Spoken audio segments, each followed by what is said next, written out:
एक युवा बेढंगे बादल आत्मा का जन्म एक पेशेवर तूफान निर्माताओं के परिवार में होता है। जैसे जैसे यह आत्मा बढ़ती है, यह अपने परिवार की परंपराओं में नहीं ढल पाती।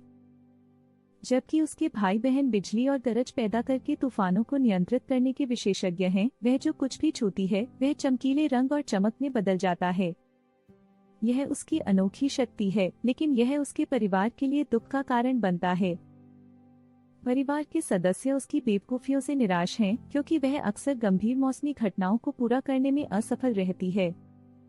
एक दिन उसके परिवार ने एक ठोस तूफान को बनाने का निश्चय किया, जो उनके कौशल का प्रमाण होगा। वह निश्चय करती है कि वह इसका हिस्सा बनेगी और सब कुछ सही करने के लिए गंभीरता से प्रयास करेगी।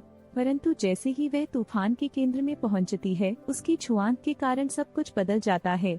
एक शानदार घटना होती है जिसमें ठंडी हवा के स्थान पर इंद्रधनुषी रंगों की बारिश होती है और गरज की आवाजें असामान्य रूप से खुशमिजाज होती हैं। उसकी मौजूदी भावना ने तूफान को एक glow in the dark rain party में बदल दिया। इसके परिणाम स्वरूप उसके परिवार में खुशी की जगह गुस्से और निराशा का माहौल बन जाता है। उन्हें लगता है कि उनकी कड़ी मेहनत बेकार गई।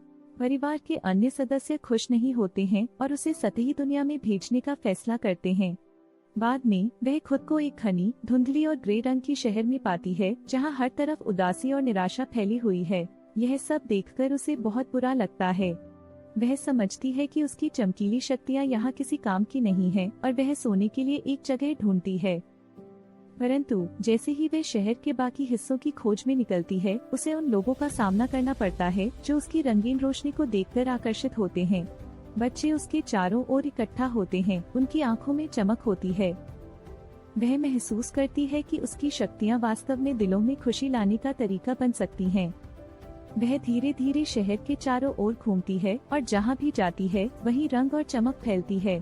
पहले तो लोग संकोच कर रहे होते हैं, लेकिन जैसे जैसे वह उन्हें अपने अनोखे रंगों और प्रकाश से छूती है, खुशी और मुस्कान उनके चेहरों पर लौटने लगती है। यह देखकर उसे लगता है कि उसके रंगों की शक्ति कितनी महत्वपूर्ण है। वह और अधिक दृढ़ता से काम करना शुरू कर देती है और उस ग्रे शहर को जीवन और रंगीनता से भर देती है। अंततः उसका अनोखा दृष्टिकोण और अनपेक्षित शक्तियां इस शहर के लिए एक वरदान बन जाती हैं। लोग उसके रंगों का स्वागत करने लगते हैं और वह फिर से प्यार और खुशी से भरी दुनिया का हिस्सा बन जाती है। उसकी यात्रा इस बात का सबूत है कि कभी कभी हमारे सबसे बड़े उलट ही हमारे सबसे बड़े वरदान बन सकते हैं।